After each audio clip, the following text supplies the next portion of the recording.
కూటమి ప్రభుత్వ రాకతో రాష్ట్రంలో కార్పొరేట్ కాలేజీల ఆగడాలు పెరిగిపోయాయని, ఫీజులు చెల్లిస్తేనే కాలేజీ లోపలికి రావాలని శ్రీ చైతన్య నారాయణ కాలేజీలు విద్యార్థులను వేధిస్తున్నారని, విద్య పేరుతో జరిగే ఈ దోపిడీని వ్యతిరేకిస్తున్నామని, ఫీజుల నియంత్రణ చేయకుండా విద్యాశాఖ మంత్రి నారా లోకేష్ ఏం చేస్తున్నట్లని వైఎస్ఆర్సీపీ విద్యార్థి విభాగం స్టేట్ వర్కింగ్ ప్రెసిడెంట్ రవిచంద్ర ప్రశ్నించారు.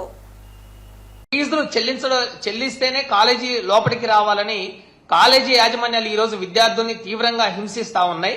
విద్యార్థుల్ని గేటు బయటకు పంపించి ఫీజు పే చేస్తేనే మీరు లోపలికి రావాలి, హాస్టల్కి రావాలని కాలేజీ యాజమాన్యాలు విద్యార్థుల్ని హింసించడం అనేది చాలా దుర్మార్గమైన చర్య. ఈ రోజు చైతన్య నారాయణ లాంటి వాళ్ళు, ముఖ్యంగా కూటమి ప్రభుత్వం అధికారం చేపట్టిన ఈ 7 నెలల కాలంలో నారాయణ గారు మంత్రి అయిన తర్వాత కార్పొరేట్ కాలేజీల ఆగడాలు పెద్ద ఎత్తున పెరిగిపోయాయి. ఈ రాష్ట్రంలో అడ్డగోలుగా ఫీజులు వసూలు చేస్తా ఉన్నాయి. సుమారు ఈ ప్రభుత్వం అధికారం చేపట్టిన 7 నెలల్లోనే కార్పొరేట్ కాలేజీలు నీట్ కోచింగ్ పేరుతో, ఐఐటి కోచింగ్ పేరుతో సుమారు 40% అడ్డగోలుగా ఫీజులు పెంచాయి. ఒకవైపు ఫీజులను పెంచడంతో పాటు ఫీజులు ఇన్ టైంలో మీరు చెల్లించకపోతే కాలేజీకి రావద్దు, బయటికి వెళ్లిపోండి అని కాలేజీల నుంచి విద్యార్థుల్ని బయటికి పంపిస్తున్న సంఘటనలు రాష్ట్ర వ్యాప్తంగా జరుగుతా ఉన్నాయి. ముఖ్యంగా విజయవాడలో గోశాల శ్రీ చైతన్య కాలేజీలో సెకండ్ ఇయర్ విద్యార్థి గౌతమ్ అనే విద్యార్థి ఫీజు చెల్లించలేదని కాలేజీ యాజమాన్యం విద్యార్థిని కాలేజీ లోపలికి అనుమతించకుండా గేటు బయటకు పంపించారు.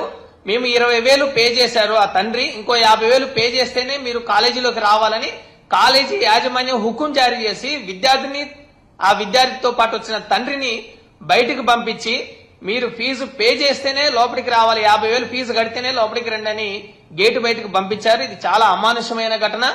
దీనిపైన ఇంటర్మీడియట్ అధికారులు తక్షణమే చర్యలు తీసుకోవాలని వైఎస్ఆర్ విద్యార్థి సంఘం తరఫున మేము డిమాండ్ చేస్తా ఉన్నాం.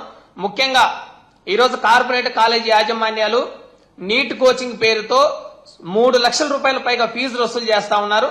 ఈరోజు గోశాల Shri Chaitanya college NEET coaching student అతను గౌతమ్ సుమారు 2 లక్షల రూపాయలు ఫీజు ఇప్పటికే 1 లక్ష రూపాయల పైన పే చేశారు.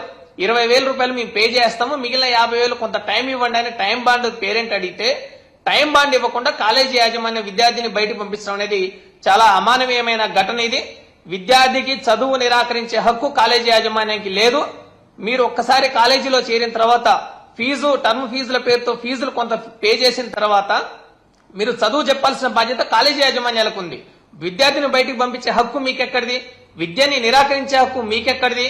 మీరు ఫీజు వసూలు చేయాలంటే, ఫీజు అడగాలంటే విద్యార్థి తల్లిదండ్రులు ఉంటారు కదా, తల్లిదండ్రులని తండ్రి వచ్చాడు విద్యార్థితో పాటు, తండ్రిని ఫీజు అడగకుండా విద్యార్థిని ఎందుకు మీరు బయటికి పంపించారని మేము ప్రశ్నిస్తా ఉన్నాం. అందుకనే విద్య పేరుతోటి ఈ రోజు ఒక దోపిడీ జరుగుతా ఉంది. సొసైటీల పేరుతోటి రిజిస్ట్రేషన్లు చేసుకొని ప్రభుత్వాల నుంచి పన్ను రాయితీలు చేసుకొని పెద్ద ఎత్తున ఫీజుల దోపిడీ కొనసాగిస్తా ఉన్నారు. ఈ రోజు రాష్ట్ర వ్యాప్తంగా చైతన్య నారాయణ లాంటి విద్యా సంస్థలు సొసైటీ ముసుగులో ఫీజుల దోపిడీ యథేచ్ఛగా కొనసాగిస్తా ఉంటే ఈ ప్రభుత్వం ఏం చేస్తా ఉంది? అయ్యా లోకేష్ గారు, మీరు ఏం చేస్తా ఉన్నారు?